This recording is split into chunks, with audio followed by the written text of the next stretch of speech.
أعوذ بالله من الشيطان الرجيم.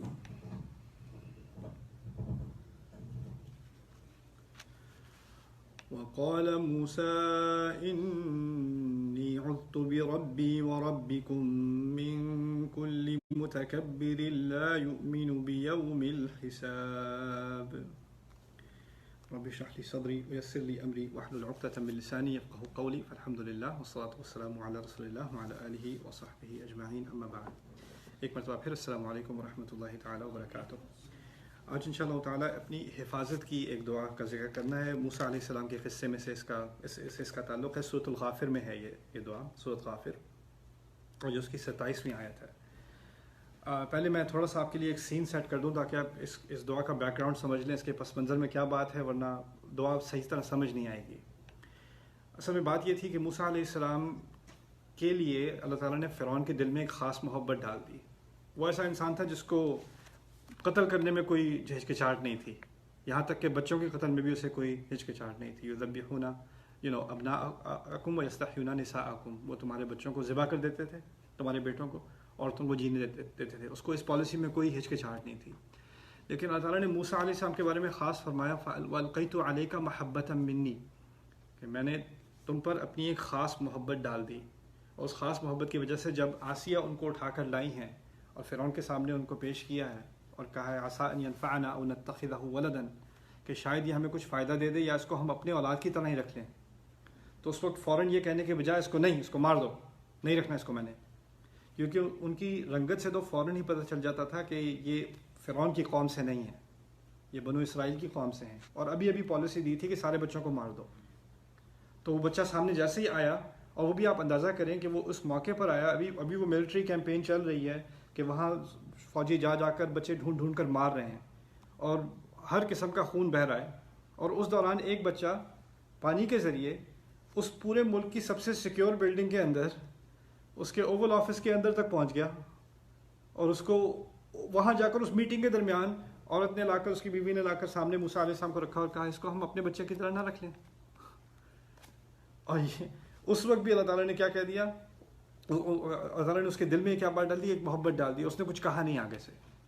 اور پھر دو آپشنز تھیں. ایک اختیار یہ تھا کہ اس کو نوکر کی طرح رکھیں، عَسَىٰ أَن يَنفَعَنَا، کہ وہ ہمیں کچھ فائدہ دے، یعنی نوکر کی طرح رکھ لیتے ہیں گھر میں، بڑا ہوگا تو ہماری سروس کرے گا، یا ہم اپنے بیٹے کی طرح رکھ لیں. یہی دو آپشنز دی تھیں یوسف علیہ السلام کو. جب یوسف علیہ السلام کو عزیز گھر لے کر آیا تھا بیوی کے پاس، تو اس نے کیا کہا تھا، عَسَىٰ أَن يَنفَعَنَا أَوْ نَتَّخِذَهُ وَلَدًا، یہ الفاظ استعمال کیے تھے، یا تو ہمیں فائدہ دے گا یا اس کو ہم اپنے بیٹے کی طرح ہی رکھ لیتے ہیں، اپنی اولاد کی طرح رکھ لیتے ہیں. یوسف علیہ السلام کے قصے میں ان کو نوکر کی طرح رکھا گیا تھا، غلام کی طرح. اس قصے میں جہاں آپ کو توقع یہ تھی کہ ان کو غلام کی طرح رکھا جائے گا، کیونکہ فرعون کو تو غلامی ہی آتی ہے کرانی، ان کو بیٹے کی طرح رکھا گیا. الم نربک فینا ولیدا، بعد میں جا کر بات آئے گی، کیا ہم نے تمہیں اپنی اولاد کی طرح یہاں پر نہیں پالا پوسا بڑا کیا. تو یہاں فرعون وہ بات مان گیا. اللہ تعالیٰ کی طرف سے ہمیں پتہ چل گیا کہ اس کے دل میں ایک خاص محبت ہے. باقی نفرت جس سے کرتا ہے کرے، جس کو مارتا ہے مارے. موسیٰ علیہ السلام کو نہیں چھوتا. اب موسیٰ علیہ السلام واپس آئے کئی سال کے بعد، قتل کا قصہ ہو چکا، وہ تمام الزامات ہو چکے، ان کو ماننے کی اسکیم بھی نہیں چل سکی. 8-10 سال بعد موسیٰ علیہ السلام اب واپس آئے ہیں. واپس آ کے انہوں نے اس کی توہین کی ہے. پورے مصر میں فتنہ بھرا ہوا ہے، یعنی وہ پورا ملک الٹا سیدھا ہو چکا ہے. اب ان کی فرعون کی بےزتی بھی ہو چکی ہے سب کے سامنے، جب اس نے سارے وہ پوری قوم کو جمع کر اپنے جادوگروں کو لا کر، سحرہ کو لا کر ان کو شکست دینے کی کوشش کی. وہ پوری اسکیم بھی ناکام ہو گئی. یہاں تک کہ یہ کہ جن کو کہا گیا تھا کہ یہ تمہاری قوم کے اصل بچانے والے ہیں، یہ سحرہ، یہ جادوگر، ان کی بات سننا، وہ اتنے بڑے سٹیج پر جا کے انہوں نے کہہ دیا آمنا برب موسیٰ و ہارون، ہم موسیٰ اور ہارون کے رب پر ایمان لے آئے ہیں.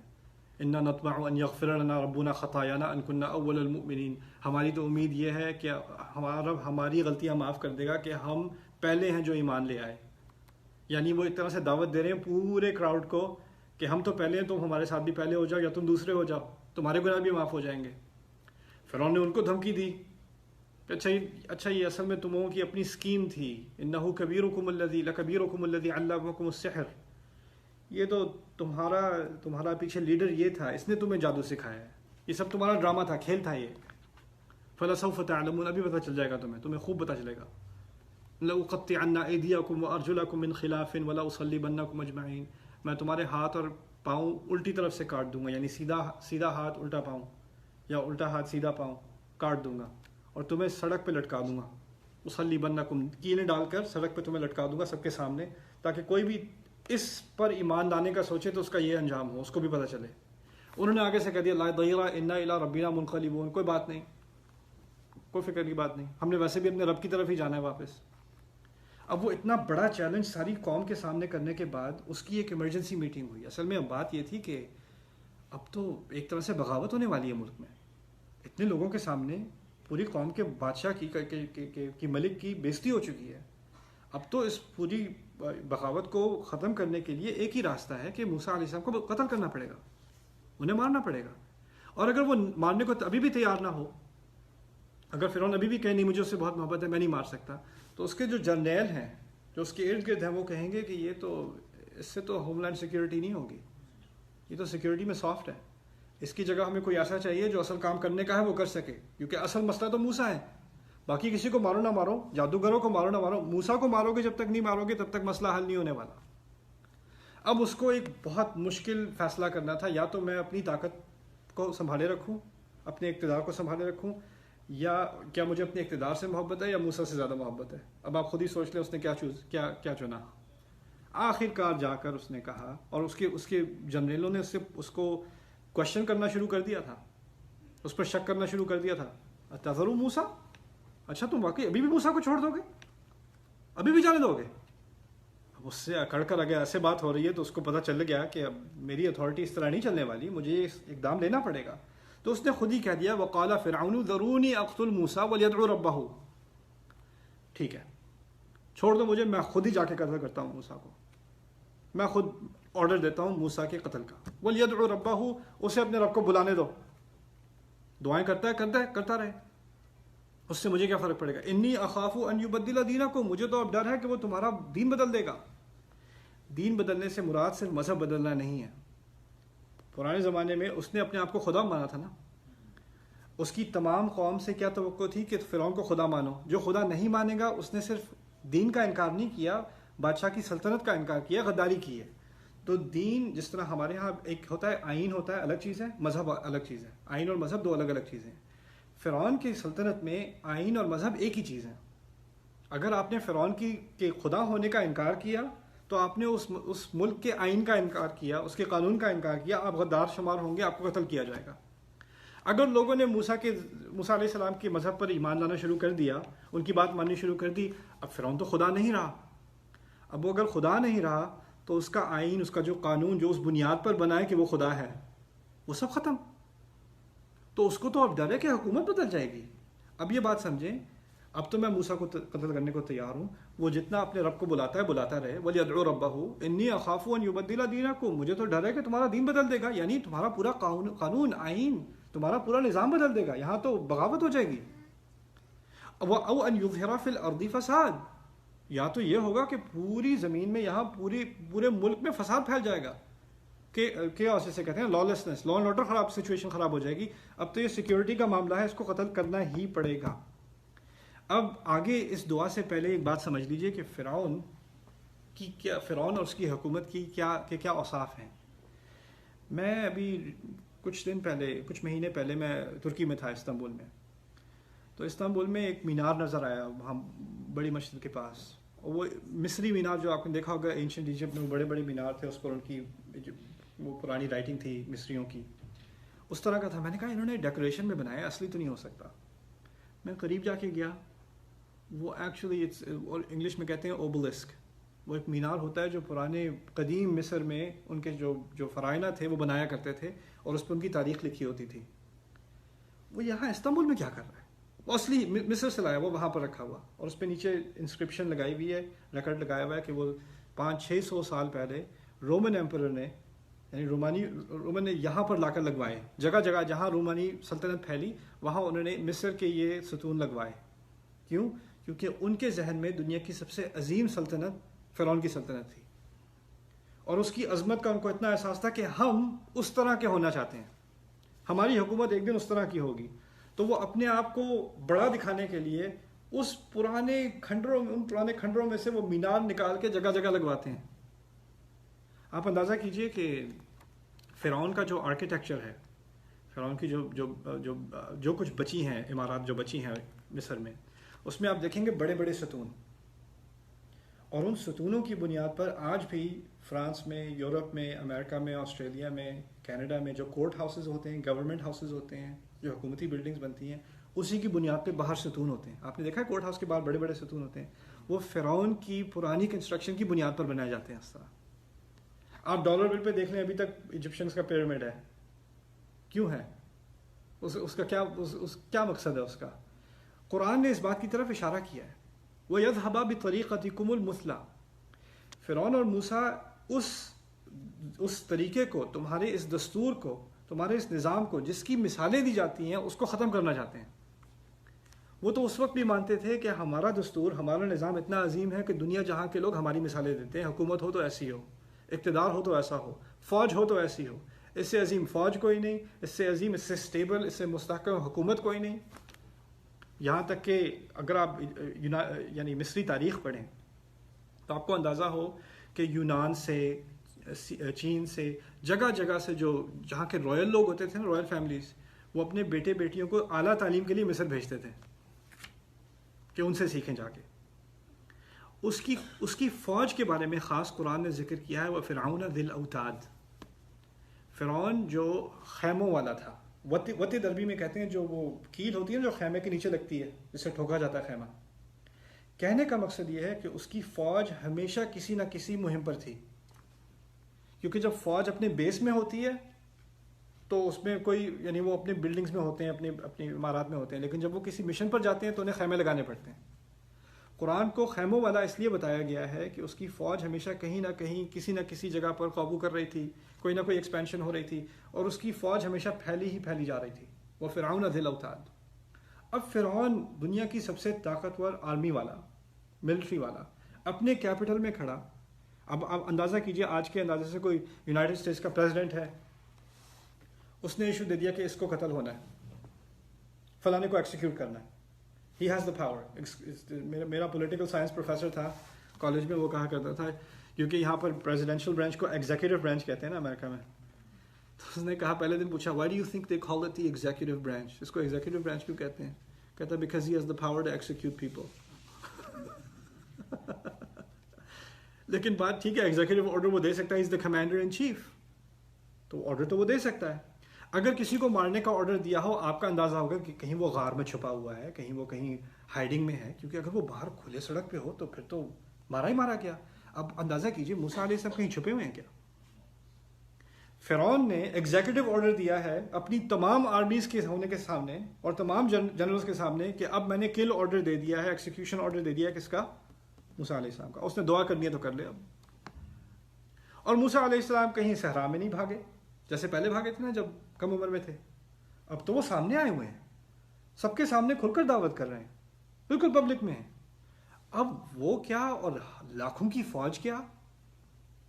اب تو اگر یہ آرڈر ایشو ہو گیا ہے تو ان کے قتل ہونے میں کسی شک کی کوئی گنجائش نہیں رہتی، بالکل سرے سے نہیں رہتی.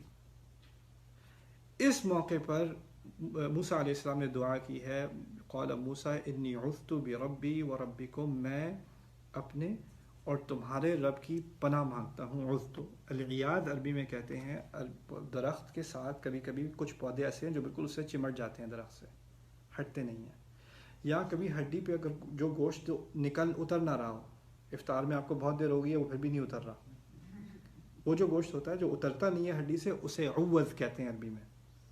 اسی سے اعوذ باللہ نکلا ہے.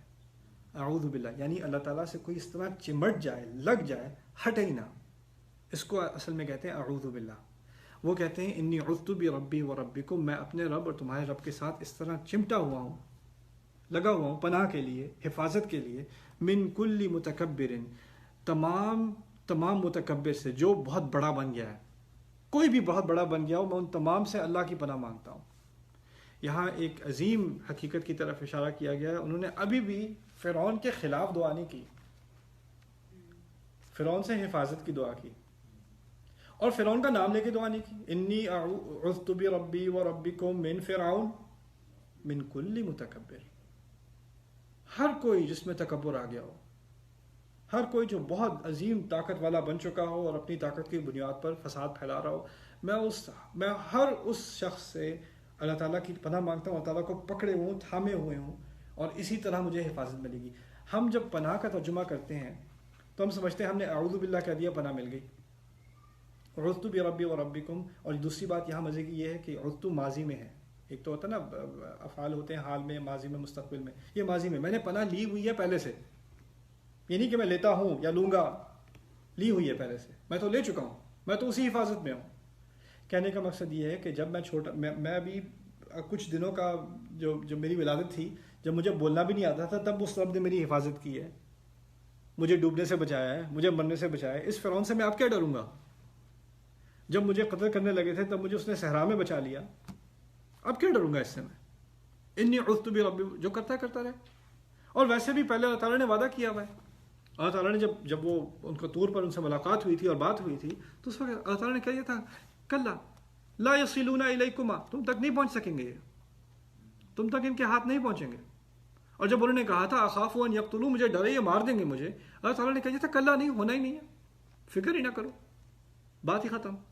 اب وہ ان کو یہ ضمانت اللہ تعالیٰ کے الفاظ سے مل چکی ہے، تو وہ بہت کھل کر سب کے سامنے انی عذت بربی و ربکم، میں اپنے رب اور تم سب کے رب کی پناہ لے رہا ہوں، من کل متکبر، ہر اس تکبر کرنے والے سے۔ میں اس دعا کا ذکر خاص اس لیے کرنا چاہتا تھا کہ صرف یہ بات جو کی گئی ہے لا یؤمن بیوم الحساب، اور پھر کہا ہے متکبر لا یؤمن بیوم الحساب، جو بہت بڑا ہو، جس کے پاس بہت اقتدار آ گیا ہو، جس کو آخرت پہ یا حساب والے دن پر کوئی ایمان نہ ہو، یعنی وہ جو کرے وہ کرے اور وہ آگے سے پوچھے مجھ سے کون پوچھے گا، کون مجھے ٹوکے گا، اگر میں مار بھی دوں تو کون سا کورٹ ہے جو آ کے مجھے کچہری میں لے کے جائے گا، میں ہی تو کورٹ ہوں۔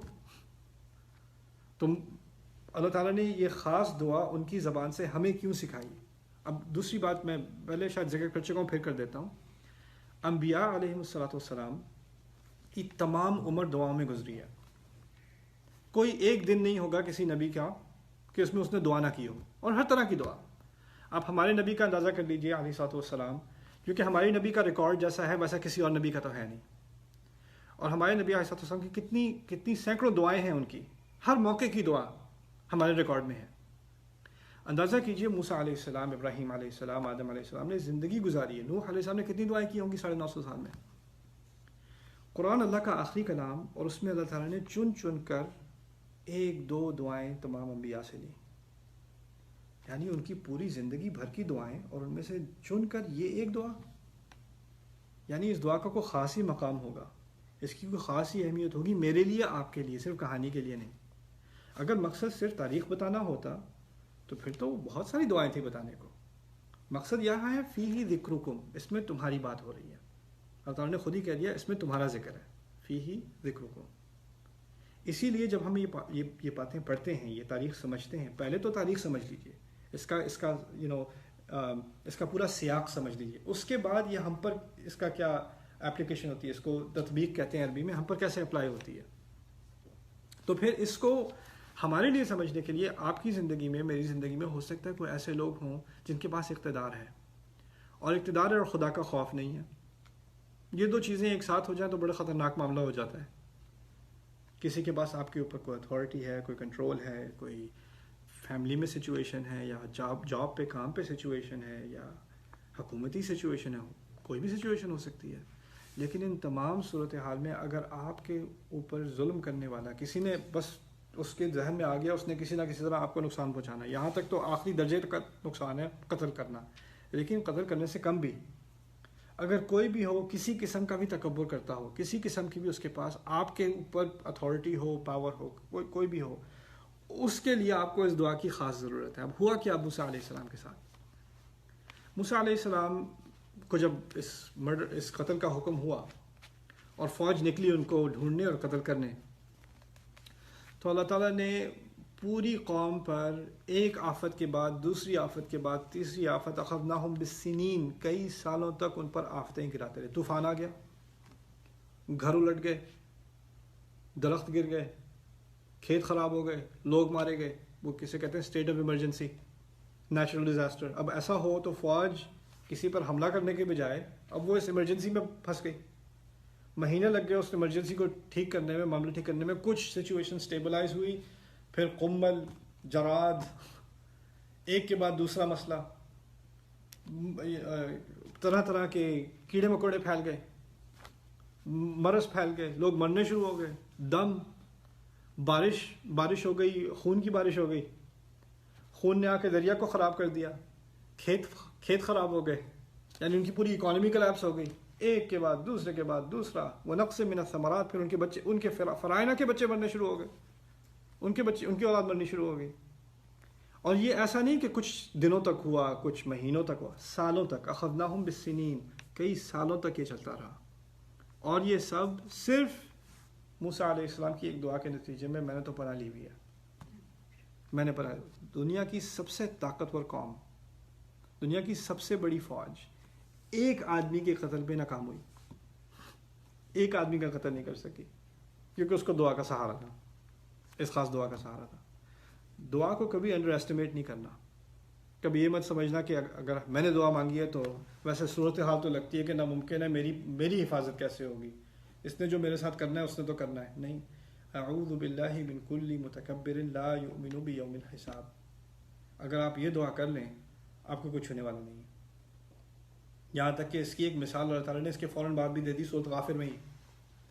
جب فرعون نے یہ کھل کر دعویٰ کیا کہ میں موسیٰ کو قتل کرنے کو تیار ہوں، تو موسیٰ علیہ السلام کا جو دوست تھا، جو فوج میں تھا، یکتم ایمانہ، جس نے اپنے ایمان کو چھپائے ہوئے تھا اس وقت تک، تھا تو وہ مسلمان، موسیٰ علیہ السلام کو ماننے والا، لیکن اس نے کھل کر یہ بات نہیں کی تھی. آف کورس اگر کھل کر کرے گا، نہ صرف یہ کہ اس کا منصب چلا جائے گا بلکہ وہ مارا بھی جائے گا، غدار مانا جائے گا. اس میں بھی جرأت آ گئی، اگر یہ مارنے کو ہی تیار ہے تو میں کھل کر ہی بات کر دوں.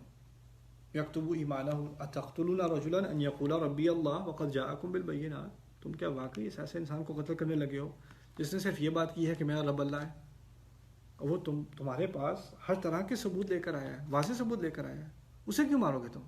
اس نے پوری پارلیمنٹ کے سامنے یہ تقریر شروع کر دی کہ ہمیں اس کو قتل نہیں کرنا، وہ صحیح کر رہا ہے، ہمیں اس کے دین کو قبول کرنا ہے. فرعون کے اپنے پارلیمنٹ ہاؤس میں یہ تقریر شروع ہو گئی، اور یہ کافی لمبی تقریر، پوری تقریر کا ٹرانسکرپٹ سورۃ غافر میں ہے. اب اس کے بعد آپ اندازہ کیجئے کیا ہونا چاہیے اس کے ساتھ. اس فوجی جب اس کی تقریر ختم ہوگی تو اس کے بعد اس کے ساتھ کیا ہوگا؟ فَوَقَاهُ اللَّهُ سَيِّئَاتِ مَا مَكَرُوا. اللہ نے ان کی تمام سکیموں کے باوجود اس کو حفاظت میں رکھا. ان کی تمام برے سیئات، برے سکیموں کے باوجود، برے پلانز کے باوجود، تدبیر کے باوجود اس کو اپنی حفاظت میں رکھا، اس شخص کو، صرف موسیٰ علیہ السلام کو نہیں. وَحَاقَ بِآلِ فِرْعَوْنَ سُوءُ الْعَذَابِ، اور فرعون کو سب سے برا عذاب آ کر لے پکڑا. وہ ان کو عذاب دینے کے چکر میں اللہ نے ان پر عذاب ڈال دیا. یہاں آخری بات کرنے کی آپ سے یہ ہے کہ آپ کو کسی اور کے عذاب کی فکر ہونی نہیں چاہیے. آپ اللہ سے اپنی پناہ مانگیں. باقی جس نے کوئی غلط کیا ہے یا نہیں کیا وہ تو اللہ خود جانتا ہے، آپ سے بہتر جانتا ہے، اور اس کے انصاف میں ہمیں کوئی شک نہیں ہے. اس میں آپ کو فکر کرنے کی ضرورت نہیں. فرعون کے ساتھ یا اللہ فرعون کو ضرور، یہاں تک کہ فرعون کے خلاف جو دعا کی گئی ہے وہ بھی ہے قرآن میں. موسیٰ علیہ السلام نے فرعون کے خلاف بھی دعا کی ہے، آخر جا کر وہ اس وقت کی ہے جب وہ صرف یہ نہیں کہ موسیٰ علیہ السلام کو قتل کرنے لگا تھا، ہر مرد عورت بچے کے قتل پر وہ تیار ہو چکا تھا، تمام کے تمام کو. اِنَّ هَؤُلَاءِ لَشِرْذِمَةٌ قَلِيلُونَ وَإِنَّهُمْ لَنَا لَغَائِظُونَ، سورۃ الشعراء میں ہے کہ یہ تو بہت ہی ہلکا پھلکا سا ایک گروہ ہے، اس کو ہم تمام کو ختم کر دیں گے، انہوں نے ہمیں بہت غصہ دلایا، ان کو ہم ختم کر دیں گے. جب وہ ایسے جسے آج کل کی ٹرمینالوجی میں کہتے ہیں کرائمز اگینسٹ ہیومینٹی، اگر کوئی اس حد تک پہنچ جائے تو اس کے خلاف دعا جائز ہے. اور پھر انہوں نے یہ واقعی دعا کی جب وہ آ کر تمام سویلینز کو، بچوں کو، عورتوں کو، مردوں کو، بوڑھوں کو، سب کو مارنے کو تیار تھا، پھر انہوں نے اس کے خلاف دعا کی ہے. لیکن اس سے پہلے ہر مرحلے انہوں نے صرف یہ کہا ہے کہ مجھے اللہ بچا لے، میں اپنے رب کی پناہ میں ہوں. انی عذت بربی ربکم ان ترجمون بھی ہے ایک اور جگہ، میں تو اپنے رب سے پناہ مانگتا ہوں کہ تم مجھے پتھراؤ کر کے نہ مار دو. ان کے ہاں شاید یہ ایکسیکیوشن آرڈر جو ہوتا تھا، کسی کو اگر ایکسیکیوٹ کرنا ہوتا تھا تو اس کو یعنی صرف یہ نہیں کہ مار دیا لیکن سب کے سامنے پتھراؤ کر کے مارنا، ایک طرح سے اس کی ایک اس کو ہیوملیٹ کرنا پوری دنیا کے سامنے. اس سے بھی انہوں نے پناہ مانگی پہلے. وَإِلَّا تُؤْمِنُونِ فَاعْتَزِلُونِ، اگر تم نے نہیں بات میری مانی تو مجھے چھوڑ دو، میرے پیچھے کیوں پڑ گئے ہو. یہاں پر ہم نے کیا سیکھا کہ کچھ لوگ ایسے ہوتے ہیں آپ نے ان کو نقصان دیا ہو نہ دیا وہ آپ کا پیچھا نہیں چھوڑتے، آپ کے پیچھے پڑے ہوتے ہیں، ان کو آپ کے نقصان سے کوئی فائدہ ہی ہے، کسی ان کے دماغ میں ہے کیا ان کو کوئی فائدہ ہے، ان کو کرنا ہی کرنا ہے جو کرنا ہے انہوں نے. ایسے لوگوں کے لیے اس دعا کی ضرورت ہوتی ہے، انی عذت بربی وربکم من کل متکبر لا یؤمن بیوم الحساب. ان کا نام نہیں لینا، یہ نہیں کہنا یہ دعا خاص میرے چچا جی کے لیے ہے، یہ نام نہیں لینا. من کل متکبر یہ بھی سیکھا نا، فرعون کتنا واضح ہے کہ فرعون ہی ہے لیکن نام نہیں لیا، یہ بھی ہدایت کا حصہ ہے. آپ کو کیا پتا اس کے دماغ میں کیا ہے؟ آپ کو کیسے پتا کہ کبر ہے؟ کبر تو صرف اللہ جان سکتا ہے کہ وہ دل کا مرض ہے. اگر کبر ہے تو اللہ اس سے حساب لے، اگر کبر ہے تو اللہ مجھے بچا لے. من کل متکبر لا یؤمن بیوم الحساب. اللہ ہمیں اپنے حفظ و امان میں رکھے اور ہمیں ان دعاؤں سے اپنی زندگی میں فائدہ اٹھانے کی توفیق دے. بارک اللہ لی و لکم. السلام علیکم ورحمۃ اللہ تعالی وبرکاتہ.